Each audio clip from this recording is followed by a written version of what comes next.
what is the ceiling for LaMelo Ball? The ceiling is the roof. I'm only playing Michael Jordan. I'm only playing. Bottom line is LaMelo Ball is a special, special talent, and his confidence is gaining. This dude could end up being one of the best point guards in the game. By the way, what did you think of this, Fashion Police? LaMelo's suit matching his Lambo. Let me tell you something right now. Everything is fly until you get down to his shoes. If you're going to do it right from head to toe. The car is slamming, no doubt about it. The jacket is big time. The outfit, the color to match with that. I understand you got on a black shirt. You understand what I'm saying? Yeah. But you got to step up your shoe game when you rocking like that. That's all I'm saying. Stephen A., this is a generational gap. I feel it. What you want him to have on? Excuse me, what kind of shoes? With an abundance of ideas. I know, but that's in right now. I don't know what they are. I know they cost a lot of money. Not doofy looking sneakers. No, I'm telling you, that's what the young folks are wearing. No, Monica, no. Okay, all right, no, I'm telling you. No, I need better than that when you rocking that car with that outfit. You know I want to comment, but it's quick takes. I can't. Stephen A., John Morant scored 37 points last night in the win against the Cavs. What are your expectations for John year 3? I think that they could potentially get out of the first round. I believe in this kid. He is a star. I'm disgusted, and I could be wrong, but I'm disgusted when I looked in the audience and I didn't see the seats in Memphis filled to capacity. He deserves better than that. That city of Memphis, Tennessee, you have a star that's worth coming to the game and walking through the turnstiles for. Support that brother and that team. How about we can actually go to games again? Exciting. Zach LaVine led the New Look Bulls in a dub last night, scoring 34. Stephen A., are these Bulls different than last year's Bulls? They are different because him and DeMar DeRozan with obviously Lonzo Ball, they got and Vucevic, they got a good team, and I get all of that.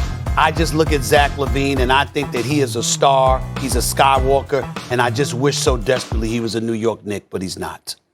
And that voice you heard is the great Monica McNutt. Great to have you with us. And now I am coming to you here. Stephen A's Knicks getting it done in double overtime. They're beating the Celtics. Tell me this. Who do you think is going to make more noise in the East? The Knicks, the Bulls, or the C's? Molly, before I answer this, I want Stephen A. to understand that this answer does not mean that the other teams cannot have success. But in terms of more noise, and you know I'm a part of the pre- and post-game show with the Knicks, so I'm watching this team closely. More noise, expectations, exceeding expectations, I got to go with the Chicago Bulls. I know. Did you hear my preface, though? Go ahead. Listen, the Knicks are in a beautiful position. I think that they are building on what we saw from last year, but when you look at the addition of Kemba Walker and Evan Fournier, the core has shifted just a bit, and those are two guys who do not necessarily hang their hat on the defensive end of the ball, which was their calling card last year as they looked to build upon last year's success. When I look at the Chicago team, for some reason, I feel that DeMar DeRozan does not get the credit that he still deserves. I mean, we're talking about a guy that's a four-time All-Star, two-time NBA guy, 20 points, 4 assists, 5 rebounds, or something around those around that range in terms of rebounds and assists. Very productive. You add Vucevic, who I love some three-point shooting, a guy that has shot 38% or better in the last 3 seasons, including notching over 40% from behind the arc. Zach LaVine continues to take the next step, and I just think the addition of Lonzo Ball as a distributor and facilitator, someone who lavishes in the role of getting everybody else going, but it still has to be respected as an offensive player in his own right. And I kind of think this is a little bit of a renaissance-ish for Billy Donovan when we think of the early success that he had with the Oklahoma City Thunder. I just think that that's the team that we're going to be like, oh, look, the Bulls trying to keep up with the Chicago Sky, the champions in the WNBA.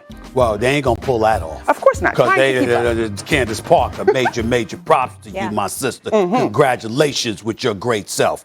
Okay, and Quigley is no joke either. I can't forget about that. I really loved watching that game for that. It was really fun. I got to watch my tone because I know who I'm talking to, Molly. Let me tell you something about Miss Monica. Listen, let me tell you something about Monica, right? This girl knows what she's talking about. Of course. And she does a phenomenal job pregame, postgame. I'm so proud of you. Thank you, my friend. Keep up the great work here. Okay. Let me tell you something right now, okay?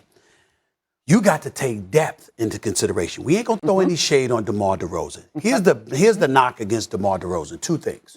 Number 1, he's not a great three-point shooter. This is true. And number 2, he wasn't Kawhi Leonard. If you really think about it, that's the only thing to say about DeMar DeRozan. When he was in Toronto, they were winning 58, 59 games a year. He was their off guard playing alongside Kyle Lowry. He's a model citizen. He's a great player.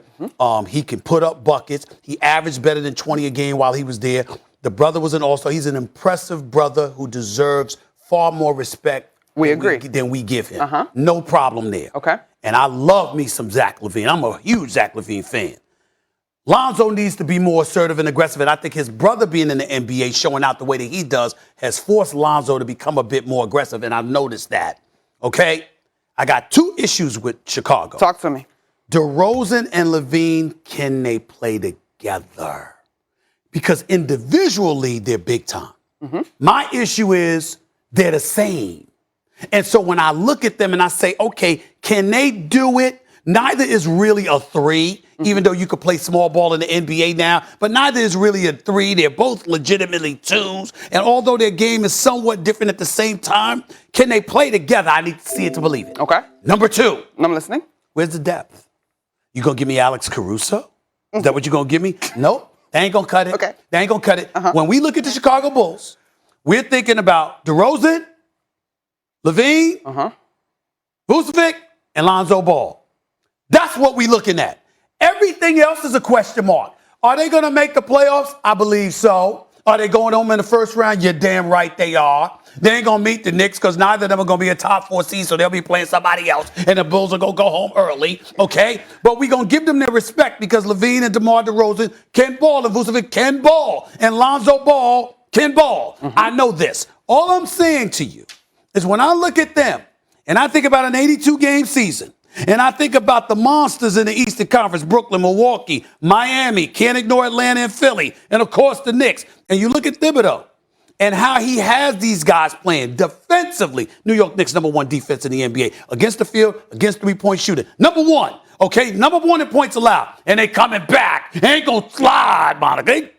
They gonna slide. I'm just telling you right now. It's the Knicks. Listen. It's the Knicks. Listen, I am watching the Knicks closely. I expect a season in which they build upon last year. However, you talking about them defensive numbers? Oh, baby, get ready for the slide. Now, where you will see some improvement is their ability to score the basketball. What's that child? Evan Fournier is pure. Three threes. Oh, my God. Did you see him? Did you see him? However. It was so special. However. It was nice. However, and this is a tough cover for anybody in the league, so no disrespect to Evan Fournier. However, lit up by Jaylen Brown, and prior to, I believe, second quarter. Listen to me. Second quarter, back-to-back steals. Did come up with a big-time play, second overtime, came up with a big-time play. However, if the identity of this squad was to hang their hat on defense, do I think R.J. Barrett will take the next step defensively? Yes. But for as much time as Fournier is going to stay on the floor, he's going to have to lock up on somebody. Didn't I tell you? You see how she talks? You just see it? You see it, Molly? You see? She's so forceful. Nice. You know what I love about you, honestly, I want to say is we've only met a couple times. Great analysis, but you have such great